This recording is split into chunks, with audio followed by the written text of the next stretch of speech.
Hey everyone, happy Tuesday. My question for you today is, do you think that your school is meeting your child's needs in terms of, is it just behavior plans and so forth? And I want to be clear, as someone who, used to be in teaching, that there's a limited amount of resources, money, time, all that type of stuff. And a lot of the parents I work with are really aware of that. But we need to ask ourselves, do we feel like our kids are getting enough, and are they getting the right action at the right time, so to speak? So if you're frustrated with the level of, the type of solutions that you're getting, you're frustrated with just behavior plans, medications, IEPs, all that type of stuff, then you probably need to dig deeper. And when I say deeper, it's okay to do those things like behavior plans and parenting strategies and medication or whatever it is that is going to, help your child stay afloat for the time being. But those are not corrective solutions. And there are solutions that are corrective that go so much deeper and so forth. So what I want to talk about today is just understanding what is really going on when kids have behavior issues. So the thing that frustrates me is I'm not opposed to medication, and sometimes I get accused of that because I really, push a natural approach, but it's not that I'm opposed to medication.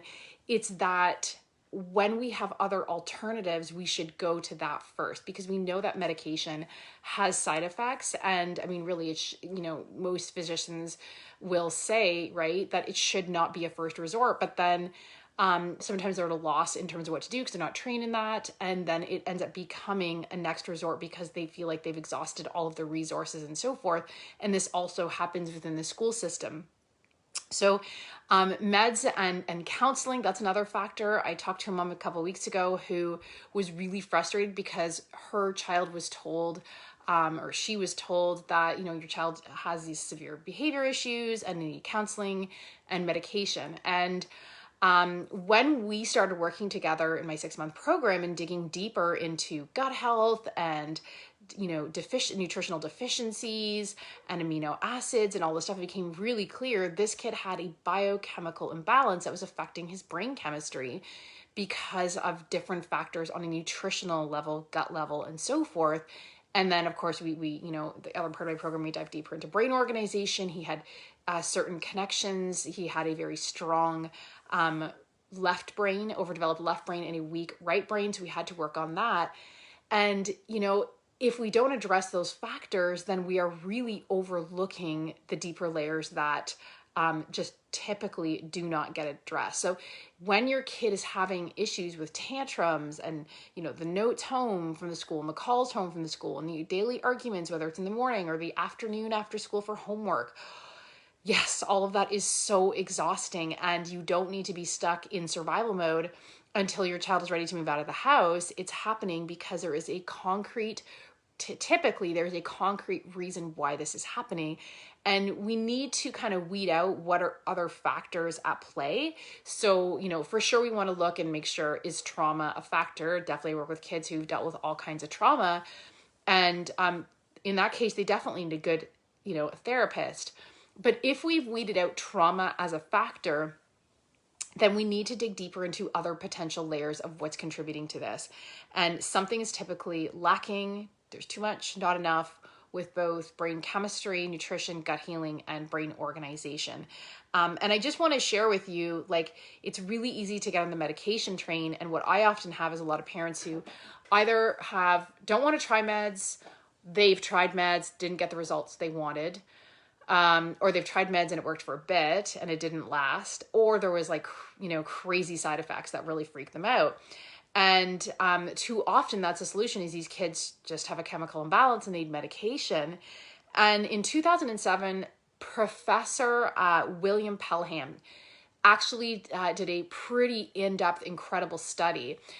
The beginning of the study, which was led by a different professor, concluded that after a few months, yes, this medication was really effective. And that's kind of obviously what, the companies ran with. But then when this professor continued the study, after 36 months, what was revealed was that the central stimulants, which is basically ADHD medication, used for ODD and all that type of stuff, really had no long-lasting positive effects, even in severe cases. That the initial positive effects that were seen in severe cases did not last after the 3 years. And I do hear this a lot. And this is where you hear, parents have to go back to the doctor and the doctor increases the medication. They're constantly having to increase the medication. And I remember when I was teaching grade 8, we would have these kids who'd been on medication for years. They hit grade 8 and the doctor's like, no, I can't increase the medication anymore. Like they're at their highest dose. And this kid is still struggling, right? So let me know, have you run into, any of these issues, these struggles and so forth? Does this sound like, yes, this is so much more than my parenting, or this is so much more than a behavior problem that we can address with just a behavior plan? And this is where moms really start to get down on themselves and feel like they're really failing as a parent and so forth. It's really frustrating, really discouraging. The other thing that came out of the study was that these central stimulants obstructed the normal growth of the brain. And I remember years ago, Dr. Phil talking about that these medications permanently alter the brain structure of our children. So we need to be really aware of, is this the absolute last resort?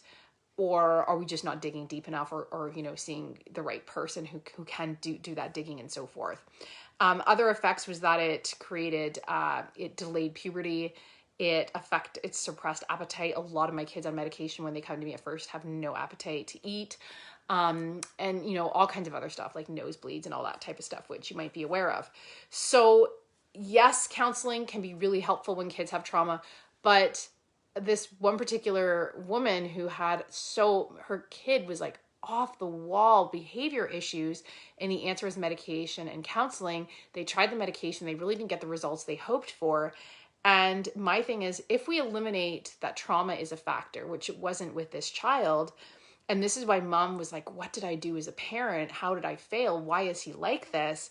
And we start treating behavior issues like mental health issues, then, we fail kids when we do this, when we treat behavior issues like when we treat behavior issues like they are mental health issues when they are not.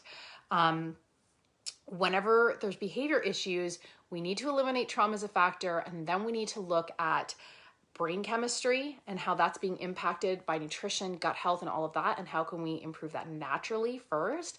And then we need to look at brain organization. Are there weak connections? Are there areas of underdevelopment? Is there areas that are overdeveloped, right? We need to make sure that the goal is to better regulate our children's brains with better brain chemistry, better brain organization without medication.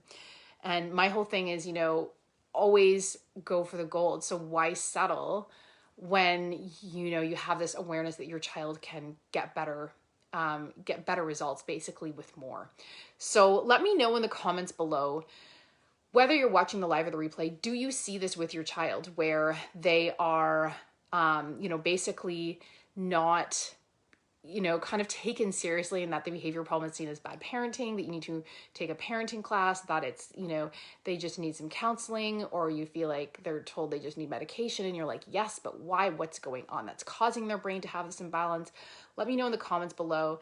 And I will be offering, I created the advanced brain screening. And what that is it's a screening where you can start getting an idea of what's going on. Is there nutritional deficiencies? Are there food sensitivities? Is there gut health issues? Where are the weak connections in the brain? Is it an overdeveloped left hemisphere? Is it certain retained primitive reflexes? All of that is in this advanced brain screening that I have now created, and you can access that just by messaging me, and I'll get a bit more information just to make sure it is the right fit and so forth. So let me know in the comments below what the scoop is with your child and behavior issues. And if you do want to reach out to book a free clarity call, you can do that. I'll post the link for that in the comments below. Have a great day.